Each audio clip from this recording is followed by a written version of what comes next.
participate. We do have a workshop by the 9 o'clock this morning, which is really nice.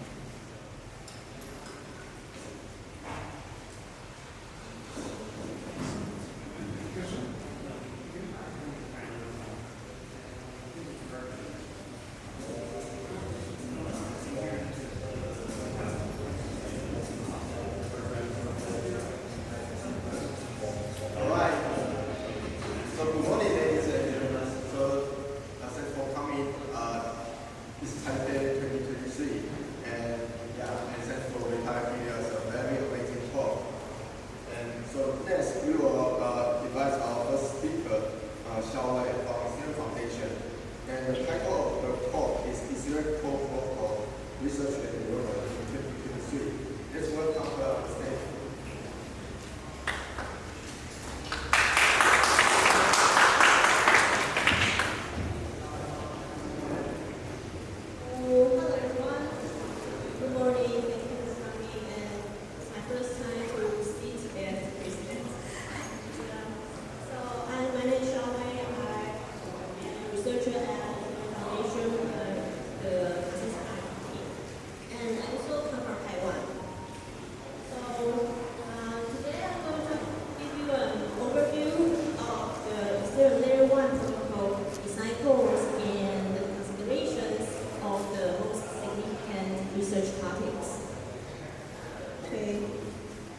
So let's first recap what has happened in 2023.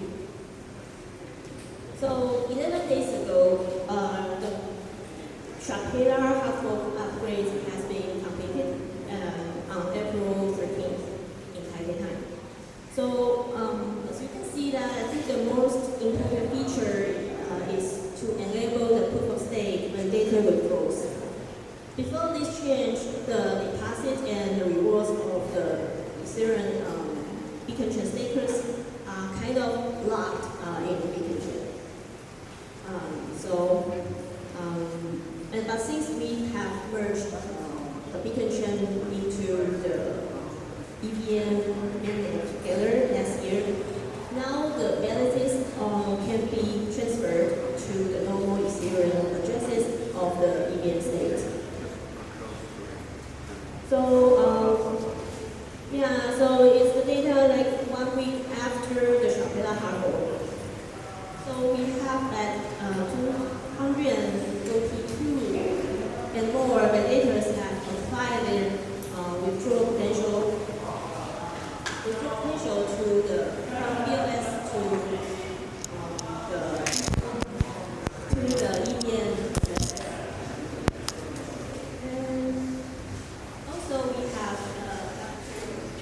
We have processed like 837,000 withdrawals.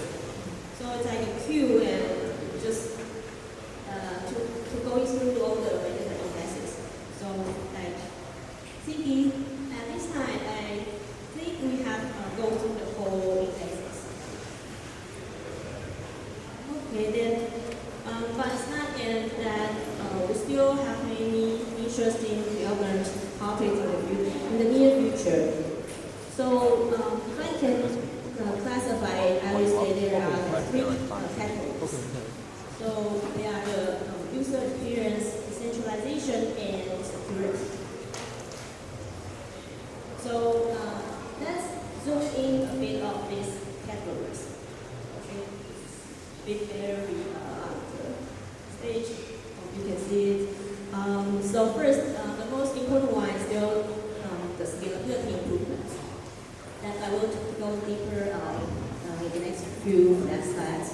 And also, it's important for the UX, it's important to speed up the confirmation time for the application there. Right now,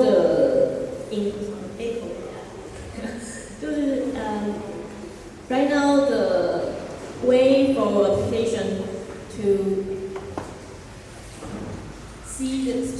check the confirmation is by the justification and analysis of the of choice in the beacon chain. So there must be a way to speed up confirmation and to provide a reasonable confirmation time. And the third one is is still like most popular execution engine in the Ethereum ecosystem. So it's important to keep EVM stable and also enhance the functionalities. And also for the UX, gas pricing and account abstraction that I just talked about is also important. And for the decentralization improvements, like the Bitcoin spec is partly the design rationale includes how to support lifetime from the beginning. And for the far future, like we want any like low resource constraint device like your old Android phone or a Raspberry Pi can run your Ethereum node on it. And in the farther future, we want to support the stateless time for all the Ethereum beacon validators. And also we want to avoid the single point of failure. It can be thinking multiple fields, for example, like client diversity is an important topic. Like if we all use one single type of client, and if there's some bug in one client, then the Ethereum network will be broken immediately. So choose multiple different clients in your validation is important. And also, like there's the NEV topics here, like the validators, like before proof of stake, we have strong dependency of the NEV relays, and after POS is applied, the NEV relays still an important actor of the Ethereum networking. So let's think about how to avoid single point of failure of the relays. And the third part is the security. For example, like if we can improve the validator privacy, then it will reduce the possibility of having validator get attacked by the DDoS attacks. So some of them can be improved in layer 2 or in application layer. And some of them can only be improved in the layer 1 protocol. And also, like one feature that I'm going to talk about might be helpful to the multiple purposes. But the design goals are like these kind of categories that we keep in mind.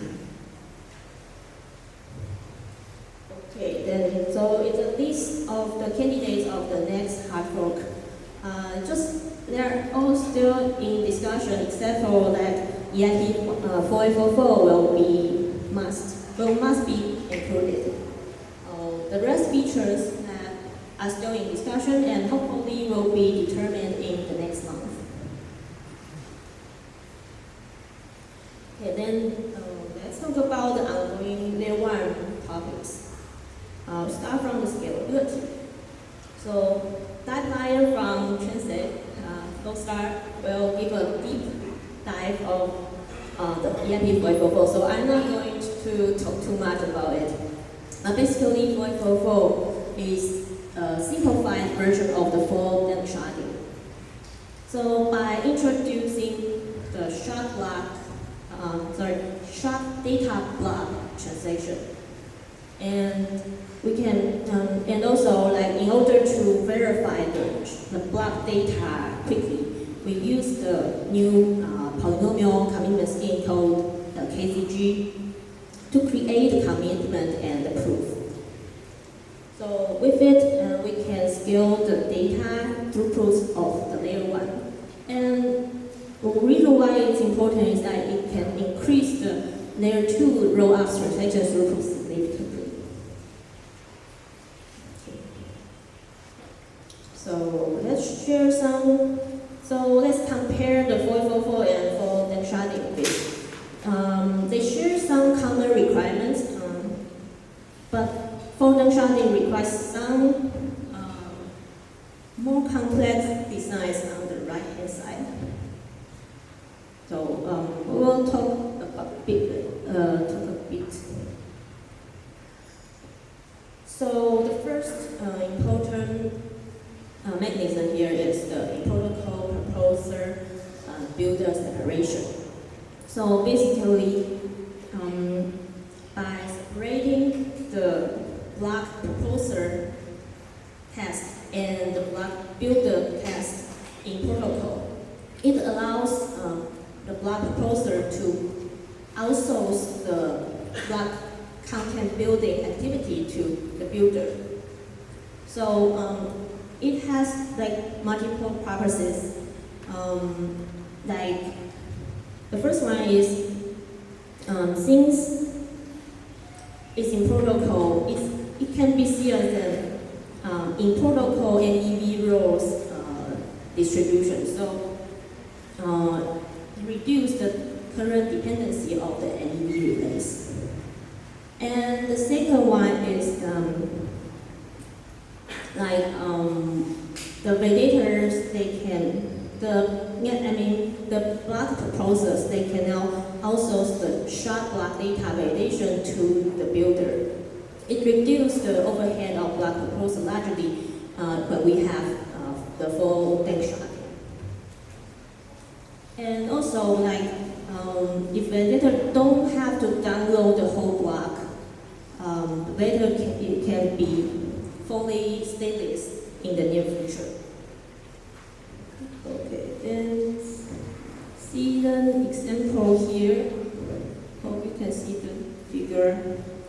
It's basically we will add the intermediate block between the beacon blocks. So we have two types of validators. One is the proposer, another is the builder. The builder proposes an execution payload content bit. And in this bit, we will have the ether amount and the execution payload route. And the block route at beginning, can select the bit and propose the beacon block, right? The block B1. And once the block builder sees their bit got selected, and they can review the payload content by propose the intermediate block, the block B1 clone. So in this intermediate block, we will include the full execution payload body and the signature of the builder. So if the builder wants to get the pay, then it has to propose the second block. And since the proposer can only get the bid on chain, so it avoids the possibilities of the proposer stealing the NEV amount from the builder.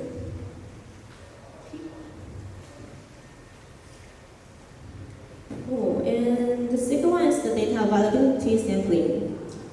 So it's a design for the validator only has to download a small part of the whole data to check the data availability. And the data is, you can see on the left-hand side, the data is stored in the payload body, and we can use the erasure code to generate the extension of the original data. The green ones are the extensions. So, and by the algorithm of insurance code, erasure code, any 50% of the data chunks are sufficient to construct the whole data. The whole data including the extension and the data. So like each validator only need to pick, for for example, like two random rows and columns. They only have to attest if these columns and rows are available. Yeah. So basically, we can outsource the validation, and also don't need to download the whole block. So the overhead of proposal is getting largely reduced by these two designs. And the next huge milestone is the merge. We used the new accumulator, the vertical tree, to replace the Ethereum vertical Patricia tree. So vertical tree is constructed with the vertical commitment scheme. It allows we can do the efficient state verification with search structure. And moreover, snuggling vertical proof is part of the full snapped Ethereum roadmap. So yeah, it could be. And the vertical tree public testnets are already providable that you can go on and try to test with, make your vertical transactions. And the working group are working on the vertical transition benchmarking, because like imagine that you have to convert the current vertical Patricia tree EVM state data to the new vertical tree world. So it will be a huge construction period. Okay, then I will go faster because we're running out of time. More consensus, their topics. So currently, the beacon proposer is selected by a random seed of the random mix per epoch time.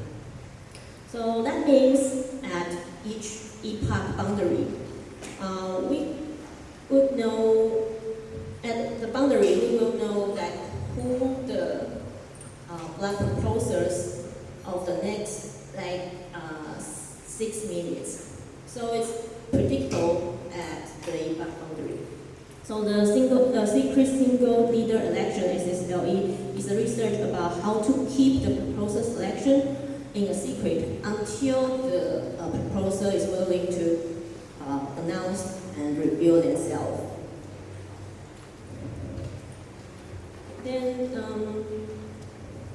about the vote choice and confirmation improvements. So in the short term, we want to find the new reasonable CPE algorithm to reduce the confirmation time for the application. But for the longer term, that the research and work at is about the single slot finality. It's a more ambitious solutions, like how to aggregate all votes of all validators in one single slot. So if that works, it can reduce the confirmation time by determining the finality in only 1 or 2 slots. So, but it needs the aggregation structure optimizations. Right now we only have 2 layers of aggregator. There are just 1 layer of the subnets in the beacon chain network. But if we want to aggregate all of them, then we might have 3 or 4 different layers. Okay, and more execution layers topics. So the ELTs want to add the first version of the EVM object format, the EOF. These topics have been discussed for years, and with the version 1 landed, it will introduce a new structure and a series of restrictions to the EVM bytecode. So it will separate the code and data. After the EOF, we can do some on-chain code analysis and more easier, and also do the jump destination analysis prior to the execution stage.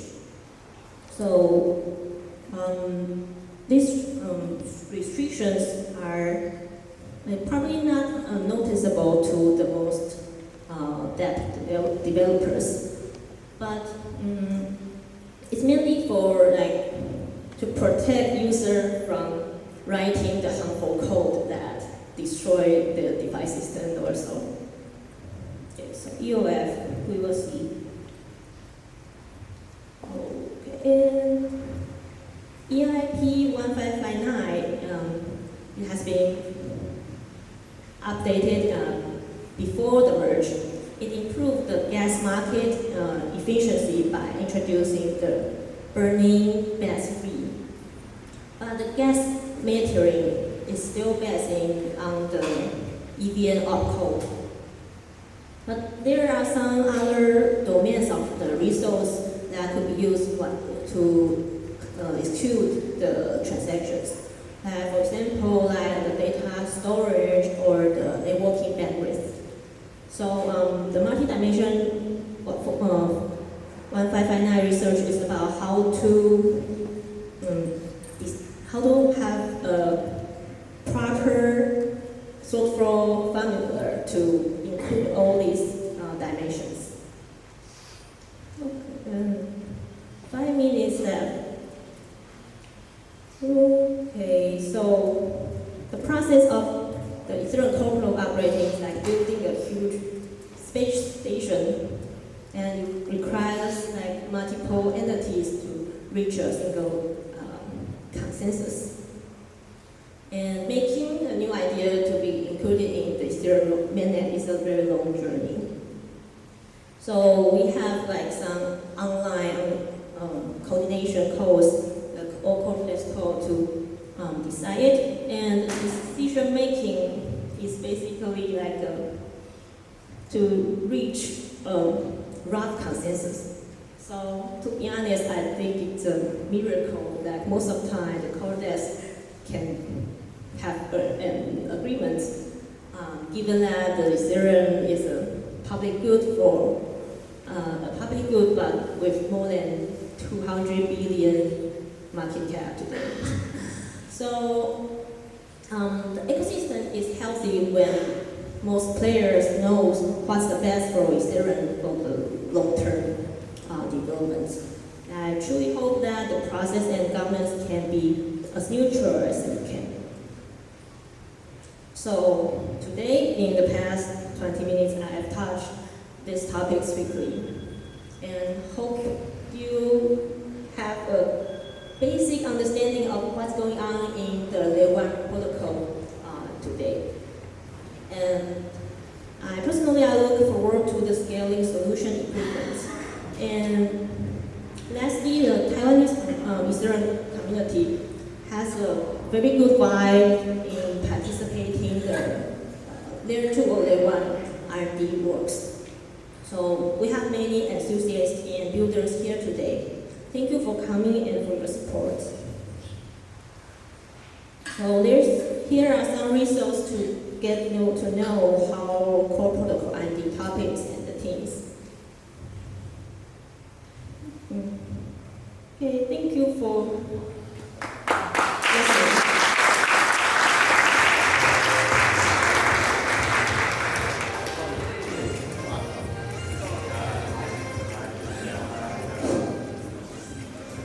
Alright, so thanks for Hsiao-Wei for the latest progress in Layer 1 protocol improvement.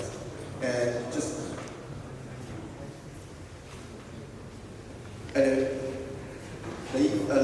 the next coming EIP 4844, which is a scalable solution for Ethereum ecosystem, which is very beneficial for all of our ecosystem. So our next speaker, Deb Lyon from Chainset, he will speak. He will give us a talk. The title is Dan Sharding, which is the ultimate goal to scale Ethereum. So let's welcome.